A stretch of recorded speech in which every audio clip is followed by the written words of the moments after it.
নমস্কার বন্ধুরা, সোনুর রান্নাঘরে সকল বন্ধুদের জানাই স্বাগত। দেখুন, আমি 1 কেজি দুধ নিয়ে নিয়েছি কড়াইতে, ভালো করে জাল দিচ্ছি। এটাকে হাফ কেজি করে দেবো একদম। এটা কি দুধ বলুন তো? এটা হচ্ছে মোষের দুধ।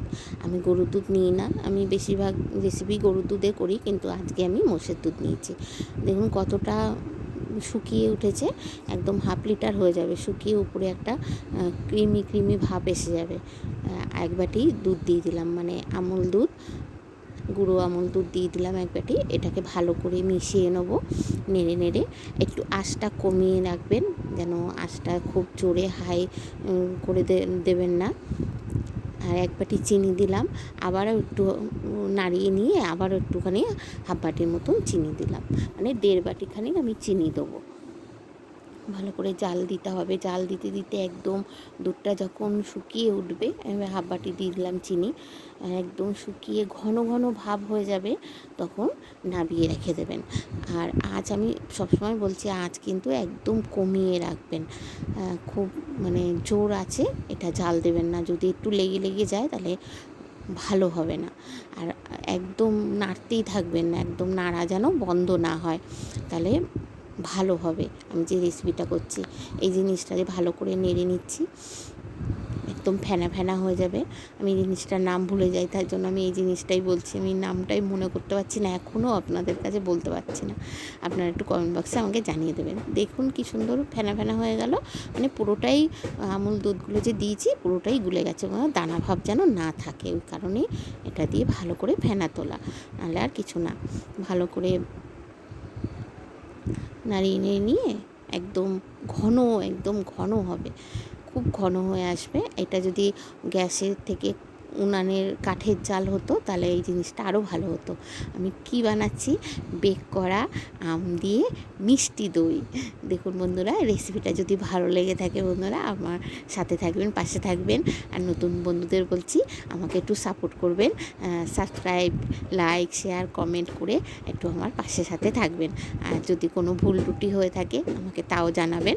আর একটা ছোট্ট টিপস দিচ্ছি বন্ধুরা, মোষের দুধে দই ভীষণ ভালো হয়, মিষ্টি দই।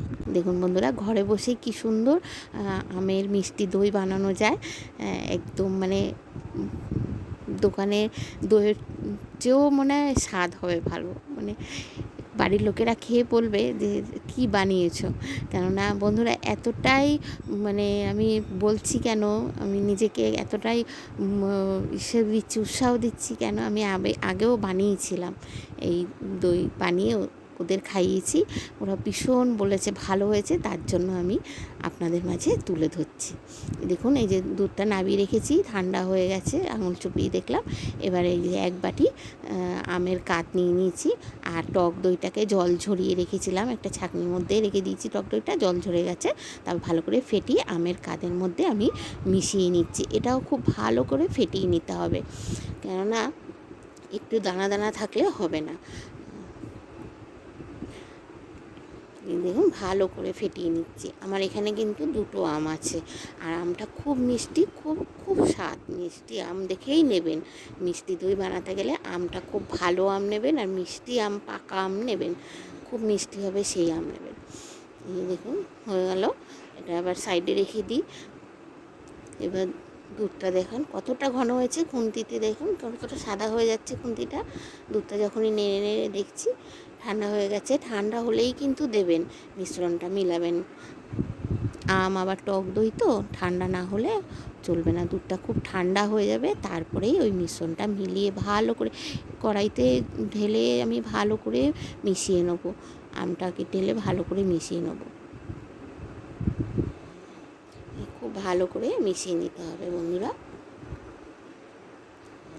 আমি আমি একটা স্টিলের পাত্র, মানে টিফিন বক্সের মধ্যে আমি দইটাকে পাতবো, বেক করব। আপনারা কাচের পাত্রতেও করতে পারেন, অসুবিধা নেই। আমি স্টিলের পাত্রতেই নিয়েছি। আর টিফিন বক্সটার মধ্যে কিন্তু যেন জল ভাব না থাকে, একদম শুকনো পরিষ্কার থাকে, তাহলে ভালো হবে জিনিসটা। এত সুন্দর ঘরে বসেই পাকা আম দিয়ে মিষ্টি দই বানানো যায়, আমি ভাবতেও পারি না। ভীষণ ভালো হয়েছে দইটা। আপনারা দেখুন, একটু দেখে একটু কমেন্ট বক্সে জানাবেন আমাকে। এই যে টিফিন বক্স নিচ্ছি, এবার এর মধ্যে আমি সব ঢেলে নেব। ঢালার আগ দিয়ে একটু নাড়িয়ে নিতে হবে,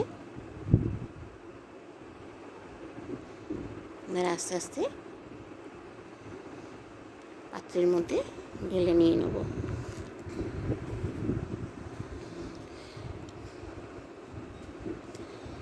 বন্ধুরা আমার পাশে থাকেন, একটু সাথে থাকেন, আমাকে একটু সাপোর্ট করেন, তাহলে আমি আরও এগিয়ে যেতে পারবো। বন্ধুরা আমি বারবার বলছি আমার ভিডিওগুলো একটু দেখুন, দেখে একটু লাইক শেয়ার কমেন্ট করবেন।